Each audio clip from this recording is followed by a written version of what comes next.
নমস্কার বন্ধুরা, welcome back to my channel. আজকে আমি যে টপিকটা নিয়ে আলোচনা করব সেটা হচ্ছে পলিটিক্যাল অর্গানাইজেশনস। এটা পলিটিক্যাল অ্যানথ্রোপোলজির একটা পার্ট। এখানে আজকে আমরা পড়ব যে বিভিন্ন সোসাইটিতে কী কী ধরনের পলিটিক্যাল অর্গানাইজেশনস পাওয়া যায় এবং তাদের কী কী ক্যারেক্টার আছে। প্রথমেই বলে রাখি ভিডিও দেখার আগে যে ভিডিও দেখে যদি ভালো লাগে অবশ্যই লাইক করুন, শেয়ার করুন বন্ধুদের সাথে, সাবস্ক্রাইব করুন। চলুন আমরা প্রথমে পড়ে নিই যে পলিটিক্যাল অ্যানথ্রোপোলজিতে কী কী মেনলি পড়া হয়। এখানে আমি ওটা লিখিনি, আমি মুখে বলে দিচ্ছি যে কী কী নিয়ে পলিটিক্যাল অ্যানথ্রোপোলজি গঠিত হয়েছে। মেনলি এটা একটা কিন্তু সোশ্যাল কালচারাল অ্যানথ্রোপোলজির সাব ডিভিশনের মধ্যে পড়ে। এখানে আমরা বিভিন্ন সোসাইটিতে কী কী ধরনের পলিটিক্যাল সিস্টেম দেখা যায় সেটা পড়ি, তাদের কী কী ল, কাস্টমস, রেগুলেশনস এগুলো রয়েছে সেগুলোও পড়ি। শুধুমাত্র প্রেজেন্ট সোসাইটি না, তার সাথে সাথে কিন্তু আমরা এনশিয়েন্ট সোসাইটিতেও কী কী ধরনের অর্গানাইজেশন, পলিটিক্যাল অর্গানাইজেশনস ছিল সব কিছু কিন্তু আমরা এই সাব ডিভিশনে পড়ে থাকি, ঠিক আছে। এবং এইগুলো নিয়ে বিভিন্ন রকম মানুষ, বিভিন্ন রকম স্কলার বিভিন্ন রকম বক্তব্য পেশ করেছেন, সেগুলো আমি এখন ডিটেলসে যাচ্ছি না। এখানে আমি যেটা পড়ব পলিটিক্যাল অর্গানাইজেশনস। এটার কনসেপ্টটা প্রথম দিয়েছিলেন মার্শাল স্যালিন্স আর Elman service in 1960। Mainly political অর্গানাইজেশনসকে আমরা দুটো ক্যাটাগরিতে ভাগ করতে পারি, দুটো মেজর ক্যাটাগরি। একটা হচ্ছে আনসেন্ট্রালাইজড, একটা হচ্ছে সেন্ট্রালাইজড। আনসেন্ট্রালাইজদের কী কী ক্যারেক্টার আছে? মেন ক্যারেক্টার হচ্ছে, আমি যদি পপুলেশনের দিক দিয়ে দেখি তাহলে এদের পপুলেশন বেশ কম হয়, ঠিক আছে। 50 থেকে 100 কি তার কিছু বেশি, মানে এইটার মধ্যেই কিন্তু ঘোরাফেরা করবে। নেক্সট হচ্ছে যদি এদের টেরিটরি ভেবে থাকি তাহলে এদের টেরিটরি কিন্তু সেই অর্থে সেরকম কিছু থাকে না, কোনো বাউন্ডারিজ থাকে না। এরা কিন্তু এক জায়গা থেকে আরেক জায়গায় স্থানান্তরিত হয়, মানে এদের কোনো পার্টিকুলার কোনো বসবাসের জায়গা একদম থাকে না। মেনলি ব্যান্ডের ক্ষেত্রে, ট্রাইবের কিছু কিছু ট্রাইবের ক্ষেত্রে কিন্তু সেটা থাকে, টেরিটরি থাকে একটা, এবং তারা একটা পার্টিকুলার জায়গায় বসবাসও করে আছে। কিন্তু খুব কম দেখা যায়, ট্রাইবের মধ্যেও কিন্তু দেখা যায় তারা স্থানান্তরিত হয় বিভিন্ন কাজের দরকারে বা বিভিন্ন কারণে, তাদের খাবার জোগাড়ের জন্য কিন্তু স্থানান্তরিত হতে হতো। মেনলি এই জিনিসগুলো, মানে ট্রাইব তো এখনও দেখা যায়, ব্যান্ডও কিছু কিছু সোসাইটিতে এখনও আছে, কিন্তু এইগুলো হচ্ছে একদম পুরোনো দিনের, যেগুলো প্রি এগ্রিকালচারাল সোসাইটি দের মধ্যে কিন্তু এই ধরনের পলিটিক্যাল অর্গানাইজেশনস দেখা যেত, ঠিক আছে। যে সময় কিন্তু এগ্রিকালচারের সেরকম কোনো উন্নতি হয়নি, ঠিক আছে। এদের যে অকুপেশন, এরা মেনলি যুক্ত হতো হান্টিং, গ্যাদারিং, ছোটোখাটো ফার্মিং আর পশুপালন, ঠিক আছে, প্যাস্টোরালিজম, হর্টিকালচার, এই সমস্ত জিনিসের সাথে কিন্তু এরা যুক্ত থাকতো। এরা কিন্তু বেশি এগ্রিকালচার এইগুলো জানতো না ঠিক করে। নেক্সট একটা জিনিস দেখা যায় যে স্মল হোমোজেনাস পপুলেশন। হোমোজেনাস হচ্ছে আমাদের, মানে যে সোসাইটির মধ্যে প্রত্যেকটা মানুষের কি হয়, একই ধরনের কি বলে ভিউজ থাকে, একই ধরনের রিলিজিয়ান থাকবে, বা একই সব কিছু এক, মানে সব কিছু, সেটা খাওয়া দাওয়া থেকে শুরু করে সব কিছু অভ্যাস, সব রকমের চিন্তাধারা, এভরিথিং কিন্তু এক থাকে, কোনো ভ্যারাইটি থাকে না। সেটা হচ্ছে হোমোজেনাস পপুলেশন। সেটা কিন্তু ব্যান্ড এবং ট্রাইব, মানে আনসেন্ট্রালাইজদের মধ্যে দেখা যায়। আচ্ছা, এই আনসেন্ট্রালাইজডের মেন কথাটা এই কারণেই এসছে, যেহেতু পলিটিক্যাল অর্গানাইজেশনের মাধ্যমে এসছে কথাটা, এটা হচ্ছে এদের কিন্তু কোনো সেন্ট্রালাইজড পলিটিক্যাল লিডার থাকে না, এবং কোনো লজ বা কোনো রুলস রেগুলেশনস একদম, মানে যেটা লেখা এরকম কিছু কিন্তু থাকে না। এদের যে লিডার থাকে সেই লিডার মানে সেরকম গুরুত্বপূর্ণ কিছু রোল প্লে করে না, তবে ওই যেটুকু আর কি কিছু কিছু কাজ করা যায়, মানে কিছু কিছু মানে বিভিন্ন জিনিস থাকে যেগুলো কন্ট্রোল করার জন্য কিন্তু এরা সাহায্য করে থাকে। নেক্সট যেটা আমরা চলে যাব সেন্ট্রালাইজডে। সেন্ট্রালাইজড পুরো অপোজিট ব্যাপার। এখানে কিন্তু যেটা পপুলেশন বেশ হাই হয়, এখানে পপুলেশন অনেক থাকে। চিফডম এবং স্টেট হচ্ছে আমাদের যে সোসাইটি সেটা। চিফডম কিছু কিছু জায়গা দেখা যায়, মেনলি আমরা একটা এক্সাম্পল কিন্তু খুব শুনেছি, যেটা হচ্ছে অশান্তি ট্রাইব আফ্রিকায় থাকে, তো এটাও কিন্তু চিফডম সোসাইটি। আচ্ছা, এদের ক্ষেত্রে যেটা দেখা যায়, সেন্ট্রালাইজড একটা পলিটিক্যাল মানে অর্গানাইজেশন থাকবে এবং পলিটিক্যাল লিডার থাকবে, তাদের সব কিছু কন্ট্রোলটাই মেনলি তাদের হাতে থাকে, তারাই কিন্তু ডমিনেটও করতে পারে এভরিথিং, এবং যে কোনো প্রবলেমও কিন্তু তারাই সলভ করবে। আচ্ছা, আরও আমি ডিটেলসে পরে যাব, জাস্ট সেন্ট্রালাইজডের কথাটা আমি বলছি যে অকুপেশনের ক্ষেত্রে কিন্তু এরা ব্যান্ড এবং ট্রাইবের থেকে অনেক উন্নত, কারণ কি এদের মধ্যে এগ্রিকালচার ঢুকছে। চিফডমের ক্ষেত্রে ইন্টেন্সিভ এগ্রিকালচার হয়। ইন্টেন্সিভ মানে একটু অনুন্নত ধরনের এগ্রিকালচার, যেগুলো আমরা অত টেকনোলজি সেই অর্থে মানে আমাদের যে মেশিন বা কিছু সেগুলো ইউজ করি না, লাঙল বা এই ধরনের জিনিস দিয়ে যেটা হতো সেইটা।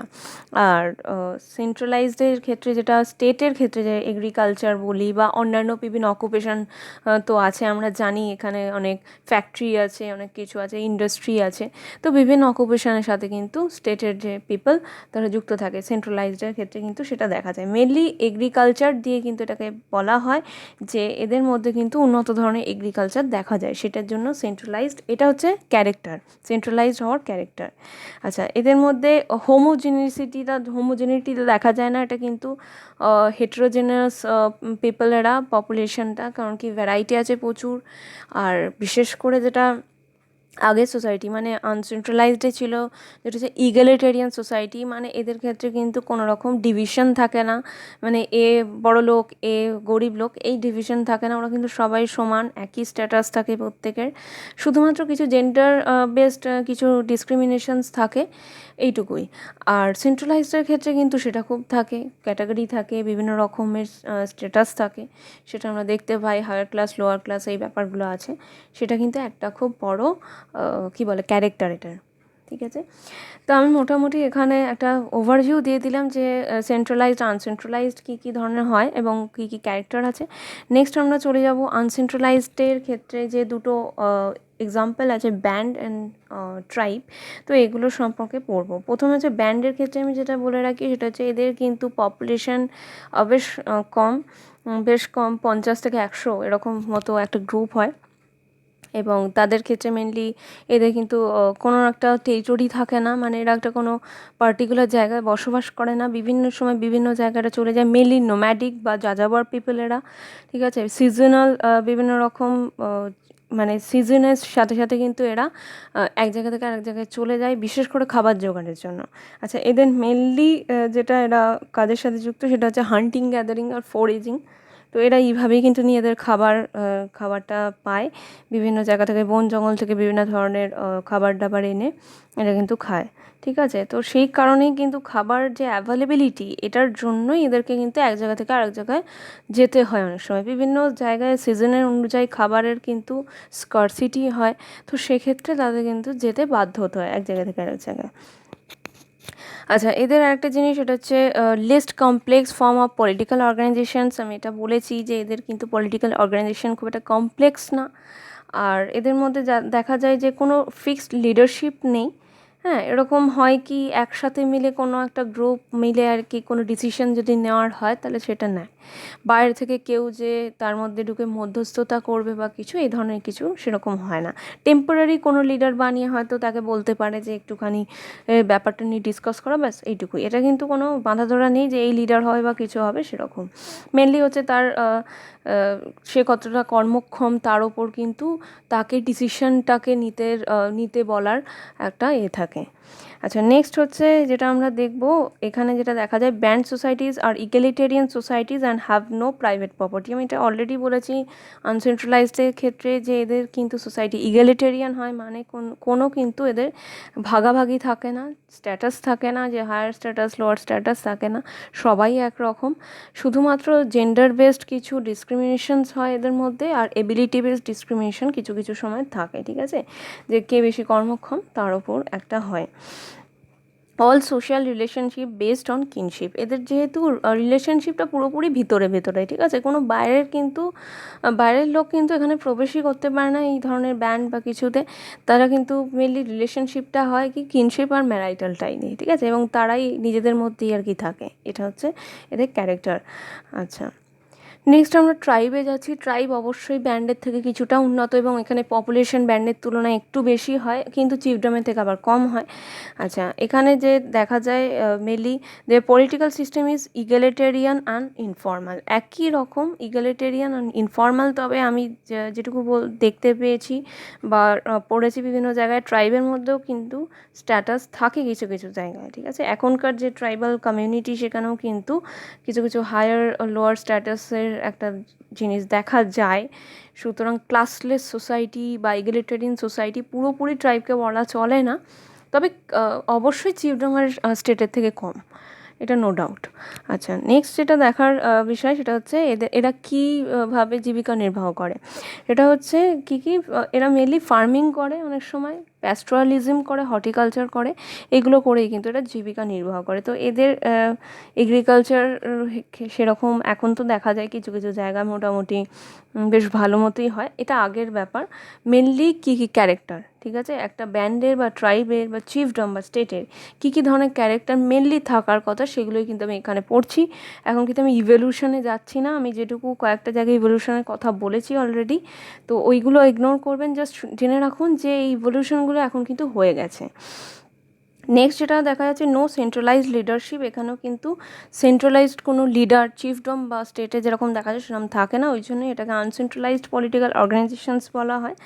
আচ্ছা, এখানে মেনলি কী করা হয়, এখানে বলছে the head of the tribe was nominated by the age and wisdom, so the aged person was to be the chief or head of the tribe because of the agedness and experience. ঠিক আছে, এরকম হয় অনেক সময়, একটা বেশ AZ person যার খুব এক্সপিরিয়েন্স আছে বা সে কোনো মানে বিশিষ্ট ব্যক্তি আর কি সেই সোসাইটিতে, তাকে কিন্তু অনেক সময় হেড বলে ঘোষণা করা হয়। এটা মেনলি করা হয় কি, যার এমন একটা কোনো ব্যক্তি যার স্পেশাল পাওয়ার থাকে, হয়তো কোনো শামান হতে পারে বা কোনো ডক্টর হতে পারে, ঠিক আছে, যেগুলো মেডিসিনাল বিভিন্ন রকম প্ল্যান্ট নিয়ে অনেকে আছে না, গবেষণা করে অনেকে আর কি খাওয়ায় বা কিছু করে, তো সেইগুলো কিন্তু তাদেরকে কিন্তু একটা সোসাইটিতে একটা জায়গা দেওয়া হয়, একটা বেশ মেন জায়গা দেওয়া হয়, একটা লিড জায়গা। তো সেরকমভাবেই কিন্তু এদের পলিটিক্যাল সিস্টেম চলে, এবং তারাই মেনলি বিভিন্ন ধরনের রিলিজিয়াস কোনো ডিসিশন নিতে হলে তারা নেয়, বা আদার্স কোনো ডিসিশন নেওয়ার হলে নেয়, মেনলি নিজেদের মধ্যেই যা করার করে। ঠিক আছে, নেক্সট আমরা যেটা জানবো সেটা হচ্ছে সেন্ট্রালাইজড পলিটিক্যাল অর্গানাইজেশনস, এটার মধ্যে আমরা পাচ্ছি চিফডম আর স্টেট। তো চিফডমের ক্ষেত্রে আমি অলরেডি যে সেন্ট্রালাইজডের একটা জেনারেল যে একটা ক্যারেক্টারগুলো বলেছিলাম, তার মধ্যে থেকে একটা জিনিস জানা যায় যে এদের যে মানে পলিটিক্যাল অর্গানাইজেশন সেটা কিন্তু ফর্মাল, একটা স্ট্রাকচার থাকে, একটা লিডার থাকবে তার, ঠিক আছে, এবং এদের কিন্তু কমিউনিটি একটা টেরিটরি থাকে পার্টিকুলার, ঠিক আছে, একটা বাউন্ডারি থাকবে, তার মধ্যে কিন্তু অনেক লোকজন বসবাস করবে, এবং এর মধ্যে কিন্তু কিছু বিভিন্ন ধরনের মানুষ দেখা যায়, মানে যেটা কিন্তু ব্যান্ড বা ট্রাইবের মধ্যে অত দেখা যেত না, ভ্যারাইটিটা সেটা কিন্তু এখানে পাওয়া যাবে, বিভিন্ন ধরনের মানুষ, বিভিন্ন মানে চিন্তাভাবনার মানুষ, সব কিছু কিন্তু এখানে দেখা যায়। আচ্ছা, এদের যে কি বলা হয় যে অকুপেশন, এদের কিন্তু ইন্টেন্সিভ এগ্রিকালচারের ওপর এরা ডিপেন্ড করে, এছাড়াও বিভিন্ন ধরনের অকুপেশনের সাথে এরা যুক্ত থাকে। আচ্ছা, এদের যে লিডার হয় সেই লিডার কি করে, মানে এটা কিন্তু হেরিডিটারি একটা ব্যাপার থাকে, মানে তার বাবা হয়তো আগে চিফ ছিল, সেখান থেকে কিন্তু ছেলে চিফ হয়েছে, মানে এইভাবে কিন্তু এটা চলে যায়, এবং তার অবশ্যই সেই ফ্যামিলির একটা অন্যরকম স্ট্যাটাস থাকে সেই সোসাইটিতে। তার মানে কিন্তু এখানে একটা জিনিস আর ক্লিয়ার, যেটা এরা কিন্তু ক্লাসলেস সোসাইটি না, এদের মধ্যেও কিন্তু ডিভিশন থাকে, ঠিক আছে, বিভিন্ন ক্লাস থাকে। এবং এই যে আমি এক্ষুনি ট্রাইবের ক্ষেত্রেও বলেছিলাম, এখানেও কিন্তু সেম জিনিস, চিফডমের ক্ষেত্রেও যে চিফ হয় তার কিন্তু একটা স্পেশাল পাওয়ার থাকবে, মানে সে শামান হতে পারে, বা এই ধরনের একটা বেশ হায়ার স্ট্যাটাস কিন্তু তার থাকবে, ঠিক আছে, সে কিন্তু বিভিন্ন ধরনের ডিসিশন নিতে সক্ষম। নেক্সট যেটা আমরা পড়বো সেটা হচ্ছে স্টেট আমাদের যে সোসাইটি, সেগুলো স্টেট সোসাইটি, এখানে কিন্তু ভীষণ পরিমাণে হেটেরোজেনেসিটি বা জিনাস পপুলেশন দেখা যায়। এখানে বিভিন্ন ধরনের মানুষ, বিভিন্ন ধরনের কালচার রয়েছে, বিভিন্ন ধরনের জায়গায়, মানে একটা কিন্তু বাউন্ডারি অবশ্যই রয়েছে, বিভিন্ন কমিউনিটি আছে, বিভিন্ন জায়গায় বিভিন্ন পাড়া করে থাকে, বিভিন্ন মানে কমিউনিটি একটা বাউন্ডারি আছে মেনলি, ঠিক আছে, এবং প্রত্যেকের কিন্তু অবশ্যই ভিউজ আলাদা, সব কিছু আলাদা আর কি। তো এখানে কিন্তু ভ্যারাইটিটা কিন্তু বেশ ভালো মতো বোঝা যাচ্ছে। অবশ্যই ফর্মাল আর সেন্ট্রালাইজড একটা অর্গানাইজেশন, এখানে কিন্তু লজ আছে, বিভিন্ন রেগুলেশনস আছে, রিটেন লজ এখানে আমাদের আছে, বিভিন্ন আর্টিকেলস আছে, সেই অনুযায়ী কিন্তু আমাদের চলতে হয়, বিভিন্ন ধরনের রুলস আমাদের মেনে চলতে হয়, এবং যেটাকে বলা হয় বেশ কি বলে একটা বেশ ফোর্স থাকে, একটা ওপর থেকে একটা ফোর্স থাকে, সেই অনুযায়ী কিন্তু আমাদের থাকতে হয়, সেই ধরনের সব কিছু আমাদের কিন্তু মেনে চলতে হয়, একটা কন্ট্রোলে থাকতে হয়। এই আগেরগুলো যেমন আমরা দেখছিলাম, বিশেষ করে ব্যান্ড আর ট্রাইবে, সেখানে দেখছিলাম যে বাইরের লোক নাক গলায় না বিশেষ, কিন্তু এখানে আমাদের প্রবলেম সলিউশনের জন্য কিন্তু বাইরের একটা ইন্টারফারেন্সের প্রয়োজন হয়। বিশেষ করে যখন বড় লেভেলের কিছু একটা প্রবলেম হয় আমাদের জায়গায়, যেমন কোনো যুদ্ধ হতে পারে, কোনো এই ধরনের কিছু লড়াই ছোটোখাটো যাই হোক, সেখানে কিন্তু আর্মি বা এই ধরনের বিভিন্ন ধরনের লোকদের দিয়ে কিন্তু সেটাকে সলভ করতে হয়, কারণ কি একটা বিশাল পপুলেশনের ব্যাপার, সেখানে কিন্তু নিজেদের মধ্যে সলিউশন করা সম্ভব নয়। নেক্সট হচ্ছে এদের যে অকুপেশন, সেটা কিন্তু অবশ্যই একটা উন্নত ধরনের এগ্রিকালচার, এখানে টেকনোলজিক্যালি এরা খুব উন্নত হয় এবং বিভিন্ন ধরনের ইন্ডাস্ট্রির সাথেও যুক্ত থাকে বিভিন্ন মানুষ, ঠিক আছে। তাই সেটা কিন্তু স্টেটের বিভিন্ন ক্যারেক্টার। যেটা আমি প্রত্যেকটায় বলিনি, যেটা হচ্ছে এক্সচেঞ্জ, ঠিক আছে, মার্কেট যে এক্সচেঞ্জটা, সেটা কীভাবে, মানে এক্সচেঞ্জটা কীভাবে হয়, মেনলি যে ইকোনমি, সেটা কিসের বেসিসে হয়। ফার্স্টে যেটা ব্যান্ডের ক্ষেত্রে বলছি, ব্যান্ডের ক্ষেত্রে কিন্তু জেনারেলাইজড একটা ইকোনমি থাকে। সেটা জেনারেলাইজড ইকোনমি এটাই, যেটা হচ্ছে মানে আমি দিলাম কিছু, কিন্তু পরিবর্তে কিছু হয়তো আশা করছি না, জাস্ট এমনি দিয়ে দিলাম। আচ্ছা, আবার সে যদি দেয় তো দিল, মানে এরকম নয় যে দিতেই হবে বা আমি আশা করবই যে তার কাছে কিছু পাবো, এরকম নয়, সেটা জেনারেলাইজড। আচ্ছা, নেক্সট যেটা ট্রাইবদের মধ্যে দেখা যায় ব্যালেন্সড, ঠিক আছে, ব্যালেন্সড একটা ওয়েতে রেসিপ্রোসিটি বলা যায় এটাকে। তো এখানে যেটা দেখা যায়, ইকোনমি পড়লে এগুলো আরও ডিটেলসে ক্লিয়ার হয়ে যাবে, আমি জাস্ট বলে দিচ্ছি যে ব্যালেন্সড হচ্ছে আমি দেব, মানে আমি এক্সপেক্ট করব যে তুমি আমাকে কিছু দেবে, ঠিক আছে, ইন রিটার্ন। তাহলে এটা কিন্তু ট্রাইবের মধ্যে দেখা যায়। চিফডমের ক্ষেত্রে কিন্তু আবার রিডিস্ট্রিবিউশন ম্যাটার চলে আসে। রিডিস্ট্রিবিউশন কি, যেটা হচ্ছে কেউ আমাকে কিছু দিল, আমি আবার সেটা অনেকজনকে দিয়ে দিলাম, সেটা হচ্ছে রিডিস্ট্রিবিউশন, সেরকম। তো এখানে স্টেটের ক্ষেত্রে যেটা, আমরা যদি স্টেটের রিডিস্ট্রিবিউশনে যদি আসি, এটা কিন্তু চিফডমের ক্ষেত্রে যদি আমি আলোচনা করি, তাহলে এরকম হয় যে চিফের কাছে হয়তো বিভিন্ন আর কি ওখানকার যে গ্রামবাসী হয়তো অনেক কিছু দিয়েছে, সেটা যে কোনো জিনিস হতে পারে, টাকা পয়সা হবে এরকম কোনো মানে নেই, খাবার দাবার থেকে জামা কাপড় থেকে যে কোনো জিনিস হতে পারে, হয়তো চিফের হাতে জমা করলো, চিফ হয়তো সেটাকে যে লোয়ার ক্লাসেস আছে তাদের মধ্যে হয়তো বিলিয়ে দিল, ঠিক আছে, এটাকে রিডিস্ট্রিবিউশন বলা হয়, সেটা চিফডমের মধ্যে যেটা পাওয়া যায়। যে স্টেটের ক্ষেত্রে একটু হায়ার ব্যাপার, যেটা আমরা ট্যাক্স পে করি, সেই ট্যাক্সটা যে জমা হয়ে হয় বিভিন্ন জায়গায় কিন্তু যায়, বিভিন্ন কাজে কিন্তু সেই ট্যাক্সটা আবার রিপে হয়, বিভিন্ন জায়গায় লাগে আর কি, ঠিক আছে, রিডিস্ট্রিবিউট হয়। এখানে আমরা যদি কোভিড-19 সময়কার বা এই যে ঝড় বা এই ধরনের জিনিস হয়, সেগুলোর ক্ষেত্রে যদি আমরা দেখি যে বিভিন্ন ফান্ড খোলা হয়, ঠিক আছে, এই ফান্ডে কিন্তু পুরো দেশবাসী বিভিন্ন জায়গা থেকে আর কি টাকা কিন্তু সেখানে দিচ্ছে, এবং সেই টাকাগুলো যখন জমে যায়, সেই টাকাগুলো আবার কি হয়, রিডিস্ট্রিবিউট করা হয়।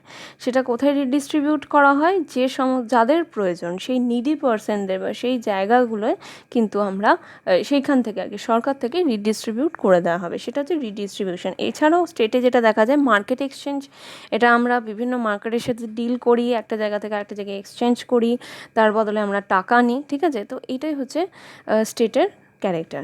তো আশা করি এটা পুরোপুরি ক্লিয়ার হয়েছে। যদি কোনো জায়গায় অসুবিধা থাকে আমাকে অবশ্যই জিজ্ঞেস করে নেবেন। নমস্কার, ধন্যবাদ।